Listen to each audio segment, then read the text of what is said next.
Hello students, welcome back to my channel education law. तो आज हम करने वाले हैं क्लास 12 चैप्टर 2 का इलेक्ट्रोलाइटिक सेल और गैल्वेनिक सेल क्या होता है। तो पहले हम देखते हैं इलेक्ट्रोलाइटिक सेल।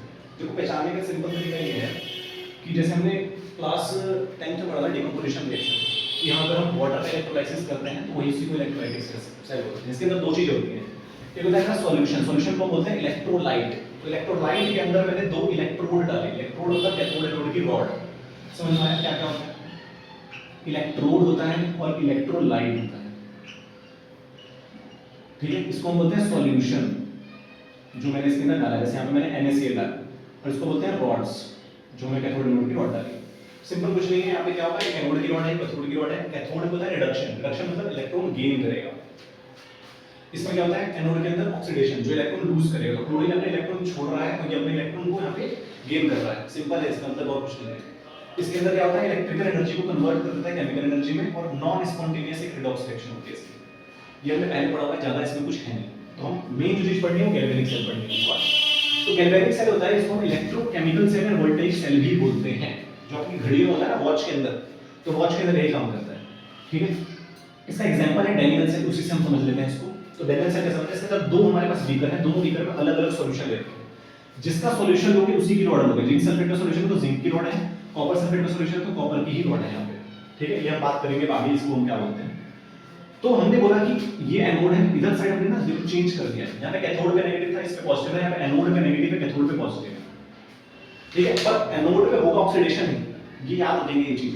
एनोड पे ऑक्सीडेशन होगा और कैथोड पे रिडक्शन ही होगा, वो चेंज नहीं करा हमने, बस हमने साइन चेंज करें।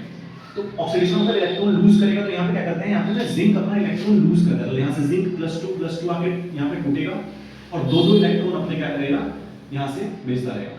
अब देखो यहाँ से इलेक्ट्रॉन क्यों भेज रहे हैं, देखो यहाँ पॉजिटिव है और यहाँ नेगेटिव है। तो इलेक्ट्रिक फील्ड की डायरेक्शन होती है पॉजिटिव टू नेगेटिव, ठीक है।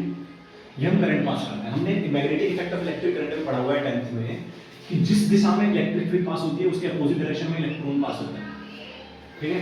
तो यानी कि इलेक्ट्रॉन इधर जाएगा, ये दो इलेक्ट्रॉन मेरे यहाँ से जाएंगे और आके यहाँ पे हमारे नीचे गिर जाएंगे। दो इलेक्ट्रॉन गिर रहे हैं यहाँ पे, ठीक है। पर यहाँ क्या हो रहा है, यहाँ पे इलेक्ट्रॉन गेन हो रहा है, तो सारा Cu+2 जो होगा वो यहाँ आके जमा हो जाएगा, ठीक है। ये समझ में आपको, इधर साइड हो रहा है गेन, यानी कि Cu+2 इधर जमा होगा, इधर साइड से इलेक्ट्रॉन उधर जाएंगे। ये होता है डैनियल सेल में। तो बीच में ये लगाया है, उसको बोलते हैं सॉल्ट ब्रिज। सॉल्ट ब्रिज मतलब कि जब यहाँ पे इलेक्ट्रॉन खत्म हो जाएंगे और यहाँ पे ऐड होता रहेगा, तो हमें बैलेंस करने के लिए, इलेक्ट्रॉन का फ्लो बनाए रखने के लिए हमें सॉल्ट ब्रिज लगाना पड़ता है, जो कि KCl और अगर का सॉल्यूशन होता है। ये कुछ नहीं करता, मेंटेन करता है न्यूट्रलिटी को और फ्लो करता है इलेक्ट्रॉन। तो इलेक्ट्रॉन का फ्लो बढ़ा देगा, नहीं तो ज्यादा पॉजिटिव आयन होंगे या ज्यादा इलेक्ट्रॉन एक तरफ हो जाएगा, ठीक है। तो इस वजह से हम इसको रोकने के लिए हम क्या करते हैं, इसको न्यूट्रल करने के लिए इसमें लगाया जाता है, ठीक है। ये कन्वर्ट करता है केमिकल एनर्जी को इलेक्ट्रिकल एनर्जी में, जो कि हम अपने वॉच में यूज कर रहे हैं कि हम केमिकल एनर्जी होती है तब हमको बिजली से कुछ चल रहा होता है, ठीक है। इसके रिएक्शन पूछेंगे आपसे। रिएक्शन क्या हो रहा है, देखो इसके अंदर क्या हो रहा है, जिंक अपना दो इलेक्ट्रॉन छोड़ रहा है, जिंक+2 बना रहा है। कॉपर दो इलेक्ट्रॉन गेन कर रहा है, तो कॉपर बना रहा है Cu+2, यहाँ गेन हो गए, दो इलेक्ट्रॉन को गेन कर रहा है इसने और यहाँ पे Cu बन गया। तो ये ऑक्सीडेशन और रिडक्शन, दो इलेक्ट्रॉन से दो इलेक्ट्रॉन कट गए, तो मेरा ओवरऑल रिडॉक्स रिएक्शन ही बनता है। आपको सेल नोटेशन लिखने को आती है, तो उसमें कुछ नहीं है, आप याद रखेंगे ABC। ABC मतलब एनोड फिर ब्रिज फिर कैथोड।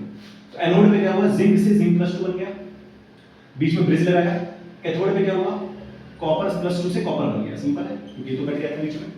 तो ये सेल नोटेशन लिखने का तरीका ABC से याद रखेंगे आप। और सेल रिएक्शन जो हमारे यहाँ पे हुई है वही बस हमने यहाँ पे लिखी है, याद रखेंगे आप। ये रिडॉक्स रिएक्शन लिखना आना चाहिए आपको, रिडॉक्स रिएक्शन लिखना आना चाहिए। कुछ नहीं होता इसके अंदर, यहाँ पे इलेक्ट्रॉन लूज होते हैं और वहाँ पे इलेक्ट्रॉन गेन होते हैं, याद रखेंगे आप।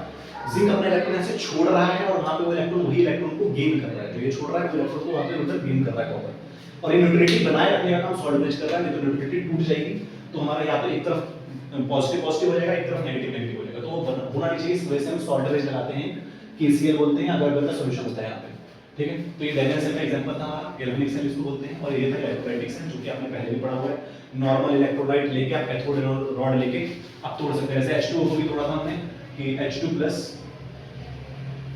और O2- हमारा यहाँ पे ऐसे निकल जाता है, ठीक है। ये भी इजी है, कोई दिक्कत नहीं है इसमें। तो हमने पढ़ लिया इलेक्ट्रोलाइटिक सेल और गैल्वेनिक सेल। तो जब तक ये बनेगा चैनल पे और आगे वीडियो भी आती रहेगी।